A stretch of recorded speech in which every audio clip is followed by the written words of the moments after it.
And at the moment, with all of the technologies, with all the different ways of working, with AI coming in, the data is just endless. And how we interrogate that data and turn it into something awesome from a narrative standpoint that gets the attention of leaders, that allows us to approach people that we would never be able to approach before and say, hey, that challenge that you have here, we can help you fix that with a little, with training, with the right interventions, with the right engagement, we can help you fix that. And I think that's such a powerful story, and it's quite exciting to me. And although a lot of people that are moving into the space don't have the behavioral psychology background, so I've always been interested in it, but I don't actually have the qualifications behind it, you can still do it. You can still research and delve in and find new ways of getting stuff done, and also influence way more than we ever have been able to before. And what have been some of the other really sort of tough challenges that you've come across in making that shift? And how did that inspire you to push the boundaries, even further? Yeah, a biggest challenge, and one that I've had to make peace with over the last 20 years, is that the people side of cyber, so the human side of cyber, is never going to be the one that's invested in the most financially from an organization. Secure CyberConnect will be working with DTX as it returns to Excel London for its 20th edition on the 1st and 2nd of October 2025. And this year, they're moving beyond digital for digital's sake and shifting focus to business-wide transformation, where people, process, and technology intersect. Explore every stage of transformation from high-level strategy to implementation on the ground. And with a packed program of expert speakers, innovative tech showcases, and peer-driven learning, from AI, cyber, data to digital, DTX is where innovative teams turn ideas into practical, measurable change. Register for your free badge at dtxevents.io.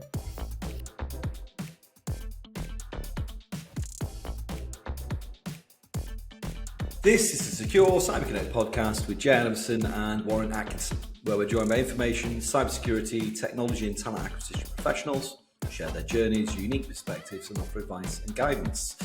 Our topics on this episode will be awareness, culture and human risk, Cybersecurity 101. Today we're delighted to be joined by Charlie Sinclair. For the last 2 decades, Charlie's worked for several large global corporates delivering award-winning creative communications, employee engagement, and cultural change campaigns and strategies. Known for looking at things a bit differently and testing normal boundaries within a corporate environment, Charlie truly believes in social movements and being able to influence and change any corporate culture by engaging their people. In her current role heading up the cyber culture and human risk team at Unilever, Charlie is shifting her focus to managing human risk at a strategic level and delivering new and innovative initiatives.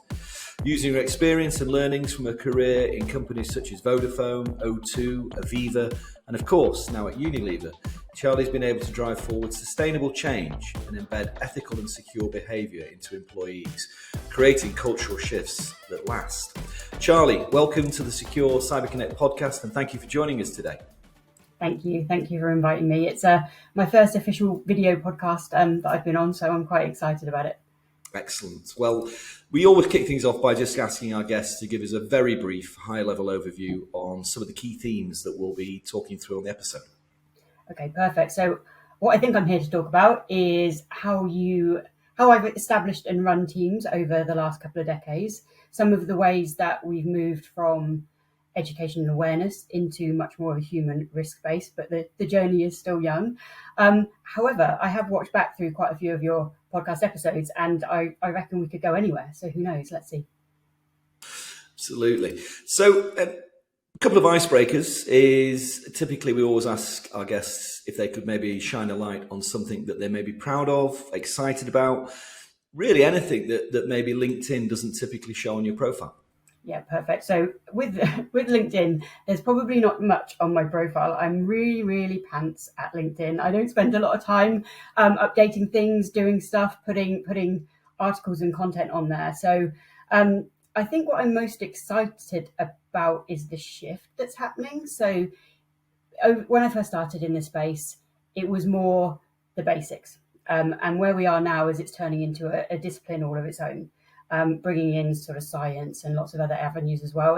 And when you go out and talk to people in the world, so when you go to events, when you present, people are always really, really interested.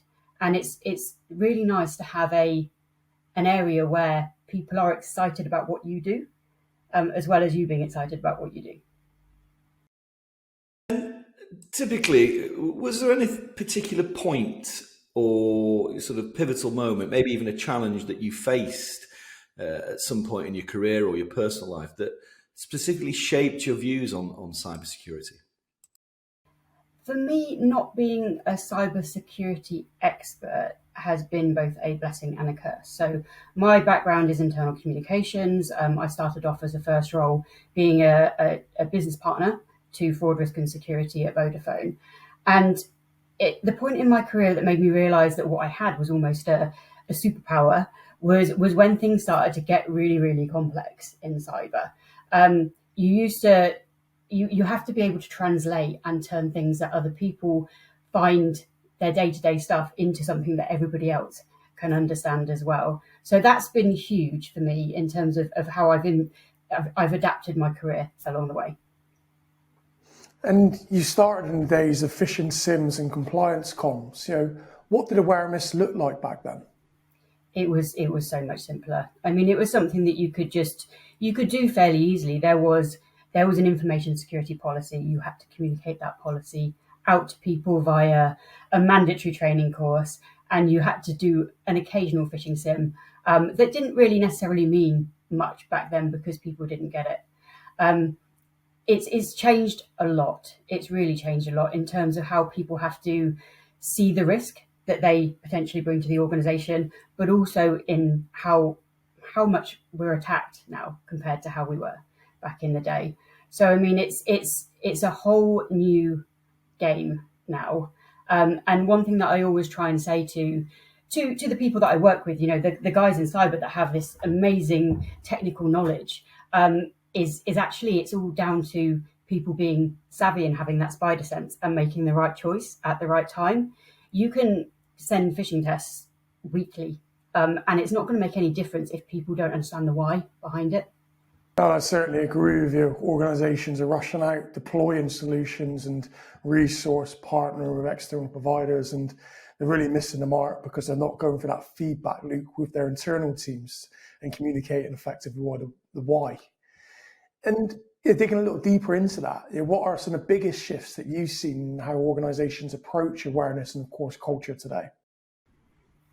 Yeah, I mean, I think for me, there is much more of a focus now on cyber. I've worked across multiple different industries. So, started off in telecoms and moved into financial services and now in manufacturing. And actually, the biggest shift that's happened is you can't ignore it anymore because attackers can come from any direction. They can come from a social engineering tactic that gets them access to a building, or they can come from a very, very convincing, compelling AI-based attack that they've developed online and bought the software, right? So, I mean, even if you look at things like deepfakes, I mean, these things are growing massively and are concerning because the accuracy of them is becoming unintelligible. So it's a very different place these days. No, it certainly is. And I think even within the last 48 hours of recording this, there was a big supply chain attack in the blockchain space. That attack essentially where they went through for, I think it was a credential theft. And they've poisoned a number of data lakes within the Java community. And obviously blockchain technologies is something a lot of financial service organizations have been adopting. But the human factor of it is the reason that the adversaries got in. And with that in mind, why do you think that the human side of cyber still feels like an outlier or a unicorn at tech-heavy cyber events, for instance? Yeah, I mean, when you go, I've been attending cyber events for, probably the last 15 years or so, and I've been on panels and presenting at some of them. And even the bigger ones, I'm not going to mention any names of events on this one, but even the much, much bigger ones, you tend to find that everything is still very much technology based because obviously it's the tech guys that sponsor the events and that's great and there's some amazing tools that are coming out. However, it's often quite hard when you go along and you're looking at the human point of view to to get it across to those people. So they know it's important. Every session that I have, it's people standing at the back, right? People come along because they want to hear you talk, but it's then how they translate that back into their businesses when they go back and they explain the risk. And I think that, for me, that's why human risk as an entity, as a thing, is becoming so much more important. And I imagine we'll see over the next couple of years, if not 5 years or so, that it's going to be much more prominent. It already is starting to become much more prominent at these events. But how you then connect that into the technology and into the process is the hardest bit, because ultimately a successful cyber strategy is a combination of all three of those things. But as you said, it's the people, it's the actions of an individual or the inactions of an individual that will ultimately lead to a successful attack within an organization. Absolutely. And looking in terms of awareness and human risk, you've obviously been driving the shift from security awareness across human risk management. For our audience, could you go into some detail really about what does that change actually look like? What does it mean when it's being put into commercial practice? Yeah, absolutely. And having strategic goals in this space is what's driven me to where we're heading to right now. I mean, I meet a lot of people within my discipline, and it all depends on the risk appetite of the organization and the willingness to invest into something new that they've never done before. A standard organization, they will look at technology risks, they will look at financial risks, and they will look at potentially safety risks, which is really important within our space at Unilever at the moment. But then overlaying human risk to that, and having the ability to tell the narrative to convince others to head down that space as well is the hardest part. So, I mean, I've worked in an organization, not the one that I'm in now, but where you can be doing phishing tests. You do phishing tests every month for 3 years, and the results that you get out the back haven't shown any real shift in behaviour, because you get the same click rates, you get low reporting rates. You don't necessarily see value in that. So where I've been pitching this within Unilever is actually the role that I have can bring a huge amount of value, because we can reduce and mitigate risk if we can get the right data at the outset to understand it.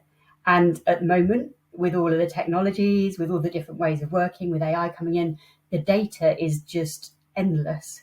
And how we interrogate that data and turn it into something awesome from a narrative standpoint that gets the attention of leaders, that allows us to approach people that we would never be able to approach before and say, hey, that challenge that you have here, we can help you fix that with a little, with training, with the right interventions, with the right engagement, we can help you fix that. And I think that's such a powerful story, and it's quite exciting to me. And although a lot of people that are moving into the space don't have the behavioural psychology background, so I've always been interested in it, but I don't actually have the qualifications behind it, you can still do it. You can still research and delve in and find new ways of getting stuff done, and also influence way more than we ever have been able to before. And what have been some of the other really sort of tough challenges that you've come across in making that shift, and how did that inspire you to push the boundaries, even further? Yeah, and a biggest challenge, and one that I've had to make peace with over the last 20 years, is that the people side of cyber, so the human side of cyber, is never going to be the one that's invested in the most financially from an organization. It's just the way it is, and it's something that I've made peace with it. So having creativity and being able to think really differently about how you do things and how you influence to get stuff done has been really important. I mean, for me, it does sometimes often feel like you are swimming against the tide, and you are trying to do something that feels impossible. But that's the challenge, and that's what makes it fun, right? That if you can find a way to get through stuff, if you can find a way to make things happen despite everything that you're coming up against, then that's a good job for me. Yeah, it's an interesting time with so much AI tech coming in. You will hope that will perversely increase people's human awareness to work with the tech rather than become more and more reliant on the tech, but time will tell. In your opinion, do you think there's anything that could potentially justify this push to go even further? Is there anything that comes to mind that gives you more weight to really push this forward? It's an ever-changing environment, and the focus itself is a great thing, because a lot of bodies out there, regulatory organisations, are starting to really understand that it isn't just about the technology and it isn't just about the risk. It's actually about the actions of the people. I mean, way back when I was working within financial services, there was a part of the FCA that started looking into culture. So it wasn't just around auditing parts of the organisation; it was around understanding how that culture influenced the audit that was happening and what factors it impacted. So there are, in the cyberspace, it's busy right now. Okay, there's a lot coming in. We've got NIS2 happening, and those practitioners who are listening on the call will probably be in the same place as me, where they're seeing that every single country has got different expectations from an awareness and training perspective for the organisation. So all of that stuff helps and is a push, because it means that the organisations can't avoid funneling sort of resource and expectations into that place. However, it also can, when you're a very, very small team, like most awareness teams are, end up derailing slightly as well. So it's good that there's focus, and it's good that there's drive towards achieving a better cyberspace for everybody. But it swings and roundabouts. And do you think AI is going to take the jobs of the cyber awareness teams, for instance? We see a lot of solutions being automated. Probably could. I mean, to some extent, I see it as being a huge benefit to us at the moment and what we do, whether it's a technology that's existing in the back end to help us sort of make sure that phishing emails, etc., don't make it into the organisation, or whether it's utilising sort of various nudge behaviours on people's devices. I think it's been nothing but helpful so far. As being a bit of a research bod, I love finding things out, and I go down all sorts of rabbit holes into different topics, both in my work and in my personal life. And I found AI hugely impactful in that space. I can, for something that would have taken me dozens of hours to look into, I can now have a conversation with somebody that will help me delve into exactly what it is I'm trying to do and how I want to do it. But I mean, from an organizational perspective, AI does make things a lot scarier. I mean, if you see the increase in the prevalence of deepfake based attacks, it's just unbelievable how good they can be these days. So it does, educating our people in Unilever on that is something that's a high priority, because any cyber attacker that's out there is using AI, and they are trying new mechanisms on how to get into organizations as well. Yeah, and we've certainly seen the nudge that you mentioned picked up by a lot of organizations, especially in the enterprise space, trying to influence these behaviors sort of internally of organizations. And before we move on to the next part section, without disclosing anything confidential, could you perhaps share with us a mistake or disaster that you've heard of when it comes to cyber awareness in those recent times? Oh, recent times. I mean, the one that always sticks with me is always taking the time to consider the communication and the way that you're delivering something, right? I mean, I think I was actually at an event when it came out that organization had sent a phishing simulation, and it was based around people's bonuses. And it just literally blew up. I remember being in a room with lots of people, and it kind of blew up and everybody started talking about it. So things like that are really, really key. Thinking things through before you actually do them, and understanding where there could be a negative impact. I don't think there's ever been any project that I've worked on where you haven't had somebody incredibly vocal at a very senior position who's had a challenge or a reason to interact with it. And so I'm always really, really cautious now of how I launch things into the broader organization, and also the potential that things can go public. Very, very, very, very early on in my career, we did a campaign that was a little bit risky, and it ended up in The Guardian. So there's always just be careful. is my advice. Yeah, and I think you've always need to consider the impact. And with that in mind, when you are building culture for a strategy, when you're designing a campaign or initiative, where do you actually start? And can you share more on your creative approach and that really landed employees and shifted behaviours? Yeah, sure. So, I mean, culture in an organisation is everything. Having worked across lots of different areas, understanding the culture and what is and isn't acceptable, and where you can have the impact positively is the most important thing to start with. To make assumptions about a culture in an organisation, or to make assumptions about what will and won't work without really testing that, is a dangerous game, I think. I've been quite lucky in that at the start of my career, I was given a lot of freedom and autonomy to experiment. So my first role at Vodafone, I was allowed to just play around with all sorts of different things because they quite like the creative side of stuff. And I think that set me up into really good stead for thinking about how a culture first campaign would work. The key to success in anything, not even necessarily just cyber, is getting your people behind you, getting your leaders behind you, getting the organisation behind you.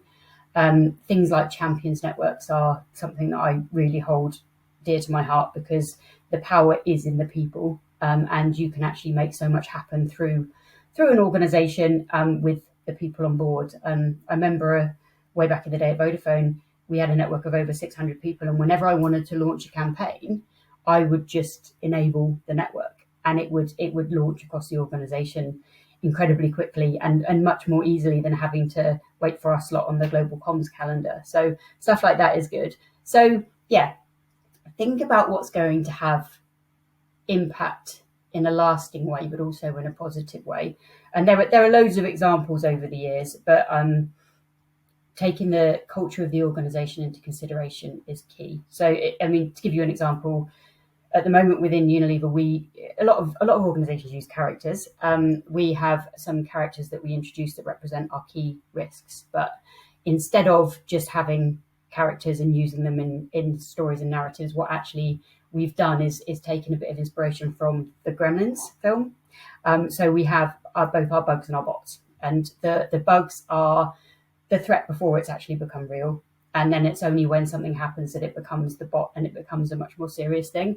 And we're utilising that through our training. We use it in our phishing campaigns. We use it right across the board, so that repetition of imagery and people see it and understand it straight away.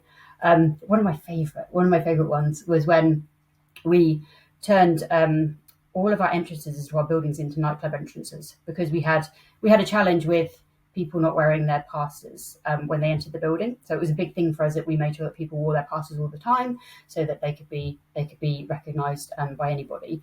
And so we basically invested in red carpets. We had put velvet ropes out, and we had 3 of our top security guys turned into massive caricatures, so that stood at the entrance, and they had sound boxes behind them, so that when people walked in, it would say something bouncerish as they walked in.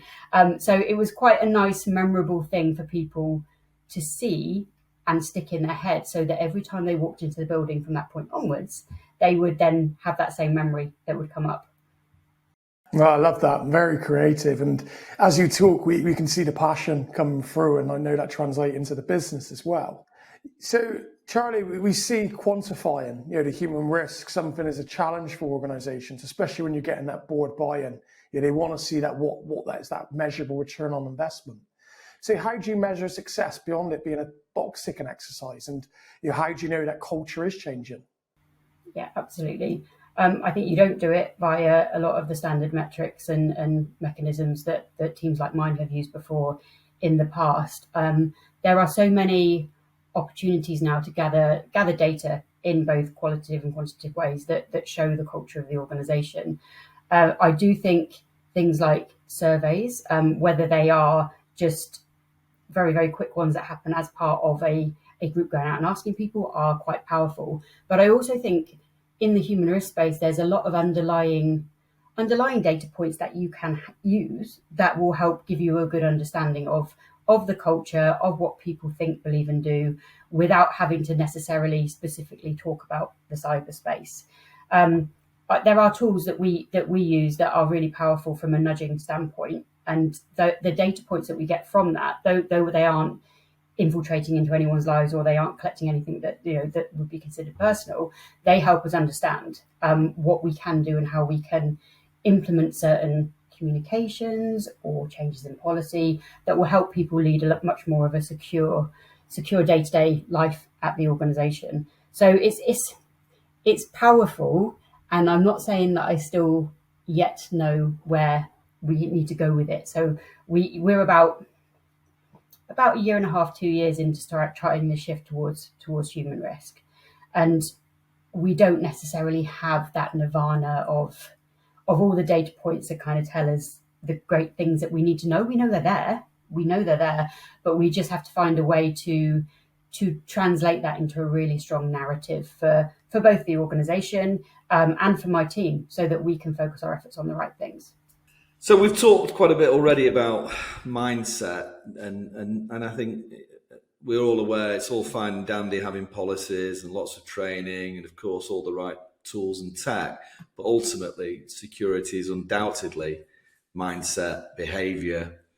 And I personally think that this probably the next question is pretty much right on the money as to why so many security programs fail, which is, you've said security is about mindset, behaviours, but how can leaders put themselves into the employee's shoes and actually see it from their side? Yeah, I mean, that is a real big one, isn't it? Is that a lot of the time the leaders are going to have pressure on them to deliver, to do things from the levels above them, from the audit committees, from the various groups, and they just want to see things done. However, when you work in an organisation at the coalface and you're there every day trying to get things done, you know that actually there are a lot of complexities that exist, or things that might take longer than potentially leaders might want them to.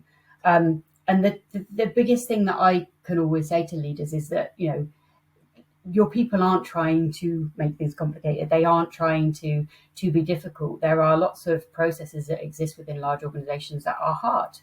And for leaders to be able to listen to that, to understand it, and to work with their teams to do something differently, to make things easier, to break down some of the barriers that might be going on, would be huge. Because I've often found, working in this space, not being perceived to be listened to can be one of the biggest challenges that a lot of people face.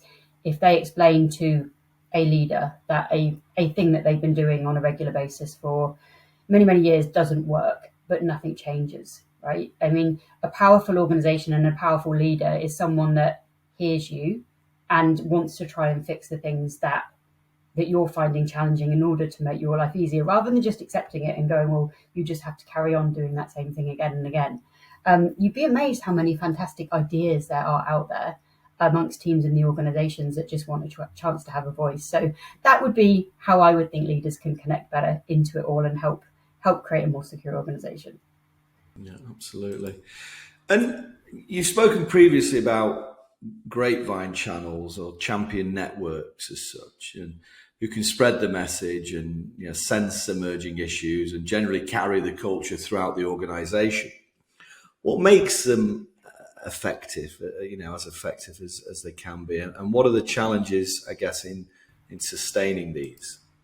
Yeah, absolutely. I mean, those networks, they give you so much back. They give you so much back if you can set them up effectively, but initially they require a lot of work to set them up. I mean, where I've done it 2 times, and 3 times we're just doing it here at Unilever, or reinvigorating what we have already. But it's often the commitment and the sponsorship and the support from both the cyber team, that's a good use of your time to set it up, but also in the broader organization. So it's something that people see as a priority rather than being voluntold to do it. So, this person in my team is my champion. That's their job. I've always found that once you start going out, you find a little way in, or you find a topic that people are going to be interested in, and you build momentum, and you can create quite a large group very quickly across organizations. But then you have to think about, okay, what now? How do we make sure those people are educated in the right way about the right topics? How do we make sure that they understand that they can come and tell us when they have challenges, and we'll work with them on them? How do we give those people empowerment to go out into their teams and have those conversations about the things that are happening, the incidents that we're seeing? I've always found, by providing them with a little bit more of the sexier stuff, so by telling them a little bit more about the threats and helping them see some of the insights into what's actually happening in our organization, does the trick. In previous role at Aviva, it was around the time when we were seeing quite a lot of terrorism-based attacks in London. So with Aviva being quite London-based, we were able to bring in the City of London Police, who held sessions on how to run hide and tell in a situation like that. So it's getting people's attention, and it's helping them understand the value that they can bring, empowering them to do as much as they can in that space, and giving them a level of autonomy to do things is actually really, really powerful as well. Though you do have to be, again, on the other side of it, you do have to be quite careful of those mavericks, because in every group, every champions network that I've set up, you're going to have sort of a few mavericks that kind of go off and push things a little bit too far. But that's all part of the fun of the journey, I think. Yeah, great insight. Thanks for sharing. And Charlie, the vendor landscape can be overwhelming. So how can organizations separate genuine human risk solutions from hype and make smarter investment decisions? I mean, don't you think it's nuts at the moment? It's like, I remember when I started in this space, and you would have a couple of vendors, some guys that did training, some people that had a policy tool, but there are thousands, aren't there? There's so many people out there now. So finding your way through that space, it's difficult. As someone who does this day in, day out, you can imagine I get approached a lot by vendors, external organizations, all of which have solutions for what are the challenges that we might have in the human risk space. And quite often the investment that it takes to run through and assess who is right for you is just huge. I mean, it takes a lot of my time to kind of think about, is this the right direction for us to go in? Are they going to actually have the things that we need to be able to make a step change in this space? And yeah, there is a lot of hype. I will say there is a lot of hype, but there are also some absolutely amazing things coming out in that space based upon AI.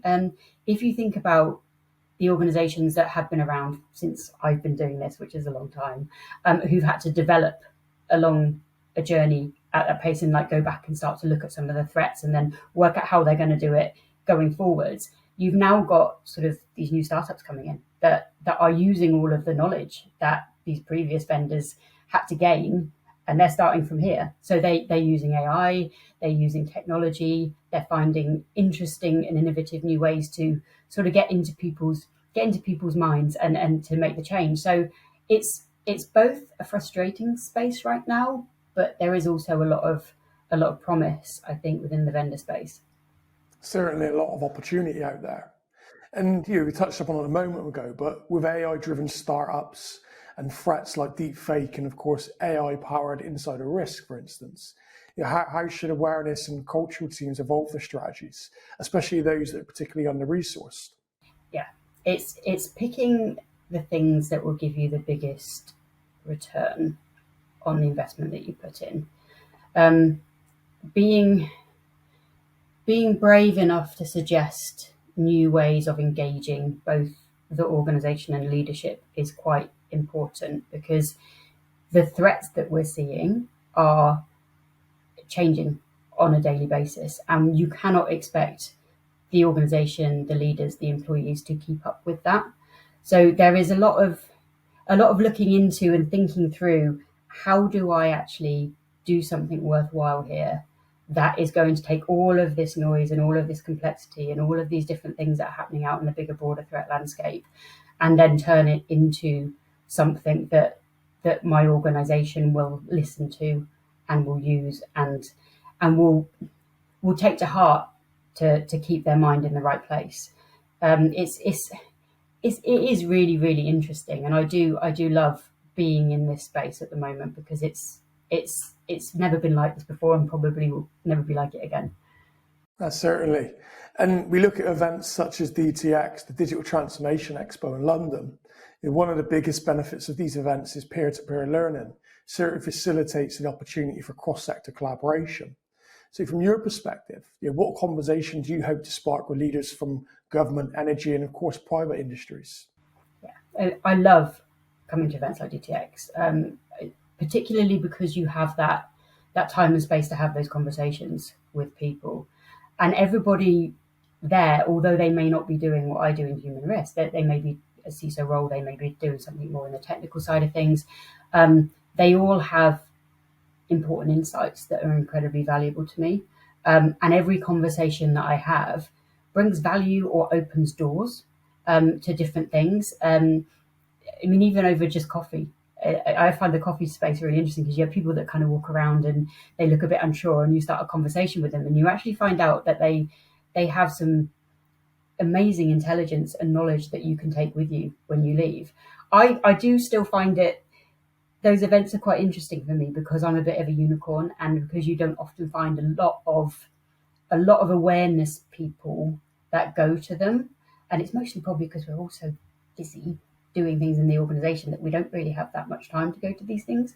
But yeah, I mean, even I just remembering back to the last DTX event I went to, I've left with sort of basically 2 new friends, someone who's given me insight into a tool that I might want to use, some intelligence from other people's organisations and how they do phishing simulations and where they're going to with human risk. So yeah, you can't really fault the value that you get from these things. No, of course. And for those that are attending DTX as delegates, maybe for their first time or third or fourth time, what's the smartest way to get the most value from it? And which emerging challenges do you hope the expo will help them tackle, perhaps? My advice, as someone who's a huge introvert and finds public events quite challenging, is just don't be afraid to put yourself out there as a delegate. That everybody is there to understand, and everybody is there to learn, and anybody that you go up to and have a conversation with will be friendly and will be sure to share things with you. So I think if I could say that to delegates, because often even now you see people in a room and you can see the ones that just sort of don't really want to engage or are a little bit nervous with it.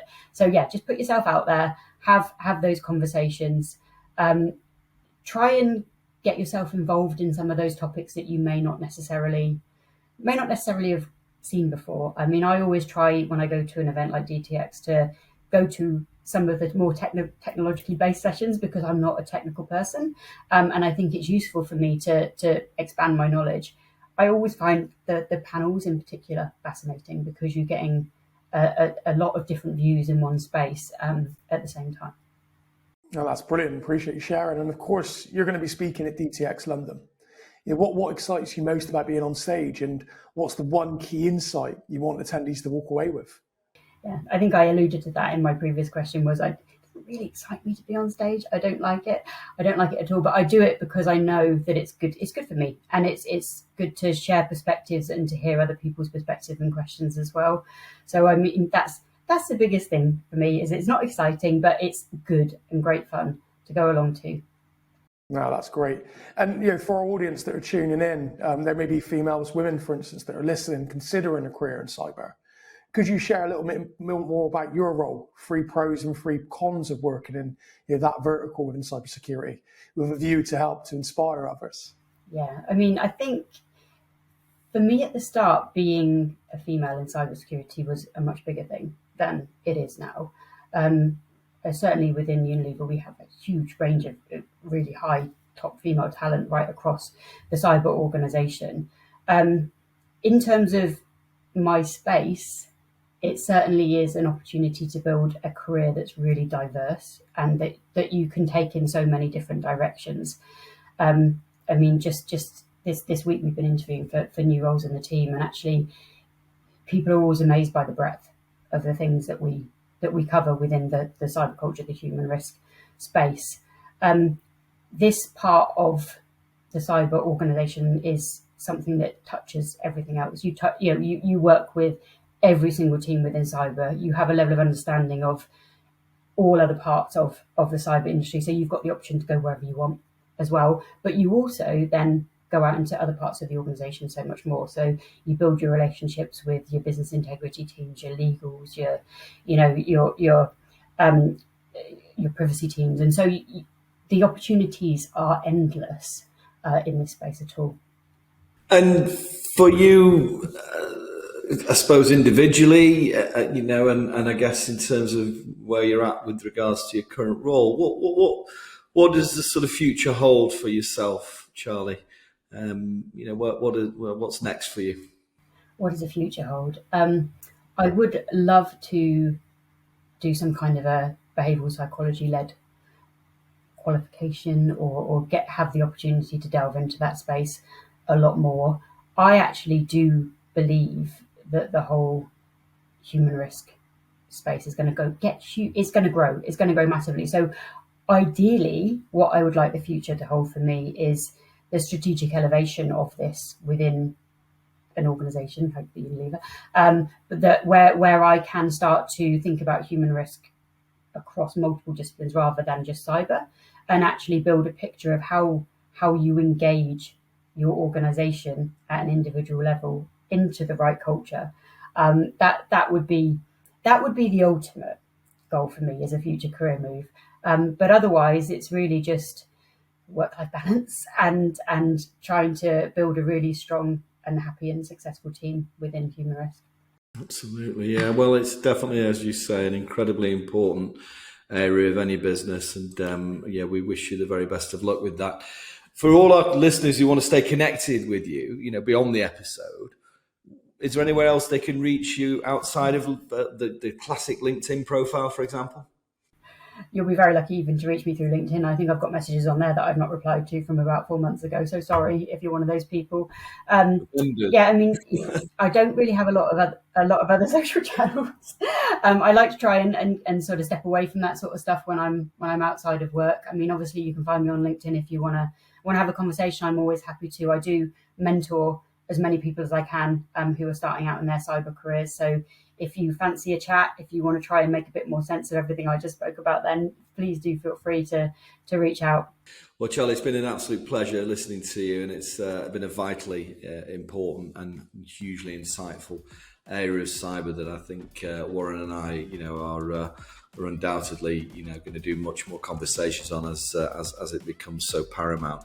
We'd like to say a huge thank you. I'm sure the community will have got a huge amount from this episode. If people want to continue the discussion, and as always, for more engagement within our community, we invite you to join us, where we offer a range of collaborative solutions.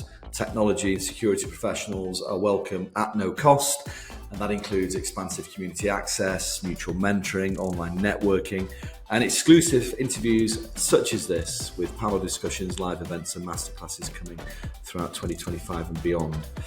Huge thank you, Charlie. Thank you so much, and we'll look forward to seeing everybody again soon. Thank you.